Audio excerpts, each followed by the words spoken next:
ఈరోజు మనం గుత్తి దొండకాయ పులుసు చేసుకుందాం. 1/2 కిలో దొండకాయలు, 3 ఉల్లిపాయలు, 5 పచ్చిమిర్చి. దొండకాయలు ఇలా గుత్తిలా కోసుకోవాలి.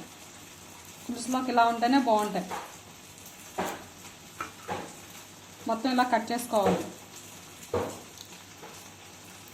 ఉప్పు పెట్టి దొండకాయలు ఇలా పొడవుగా చీల్చుకుని ఫ్రై చేసుకోవాలి.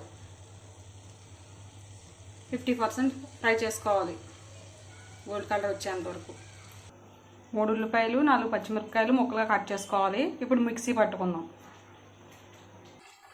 10 వెల్లుల్లి రేఖలు, కొంచెం అల్లం ముక్క ముక్కలుగా కట్ చేసుకుని మిక్సీలో వేసుకుని మిక్సీ పట్టుకుందాం.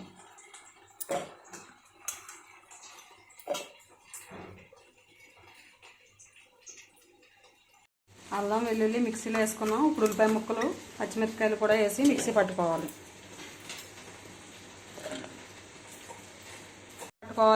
మిక్సీ పట్టుకున్నాం. పేస్ట్ పక్కన పెట్టుకోవాలి. దొండకాయలు ఇలా ఫ్రై అయ్యేంత వరకు వేయించుకోవాలి. ఇంకో 10 నిమిషాలు వేయించుకున్నాం.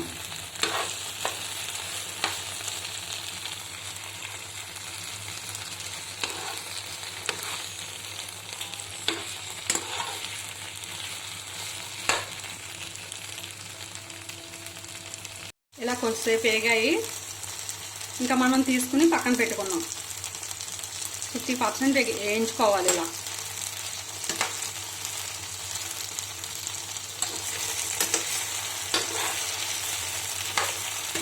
ఇంకా పక్కన పెట్టుకున్నాం. తీసుకుని ఇలా వేయించి తీసి పక్కన పెట్టుకున్నాను. అదే మూకుడి పెట్టి 3 స్పూన్ల వరకు ఆయిల్ వేసుకుందాం. కొంచెం కరివేపాకు, పేస్ట్ చేసి పెట్టుకున్నాం. ఉల్లిపాయ, పచ్చిమిరపకాయలు, అల్లం వెల్లుల్లిపాయలు పేస్ట్ చేసుకున్నాం. ఇప్పుడు ఫ్రై చేసుకోవాలి.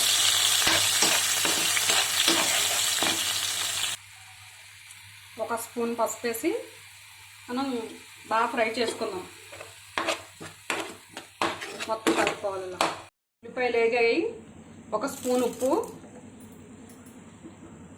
2 స్పూన్లు కారం వేసుకుందాం. పులుసు కాబట్టి కొంచెం కారం ఎక్కువ వేసుకుంటున్నాను. 2 స్పూన్లు.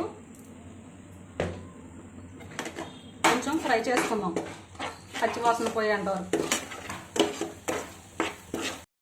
కొంచెంసేపు వేయించుకున్నాను. ఇప్పుడు ముందుగా వేయించి పెట్టిన దొండకాయలు వేసుకుందాం. ఒకసారి మొత్తం కలిపి మూత పెట్టి 5-10 నిమిషాలు మగ్గించుకుందాం. ఉప్పు కారం పడుతుంది ముక్కలకి.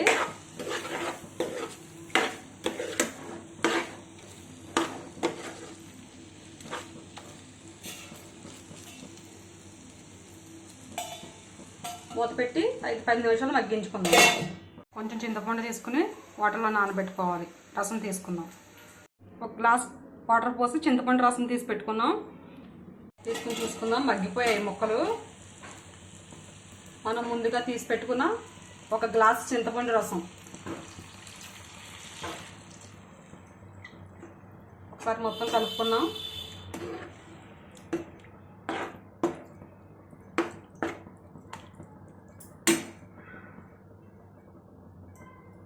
ఒక స్పూన్ గరం మసాలా పౌడర్.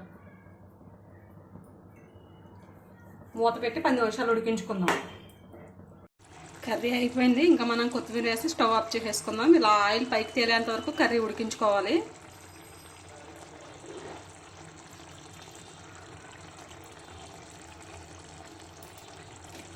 కొత్తిమీర వేసుకొని స్టవ్ ఆఫ్ చేసేసుకుందాం.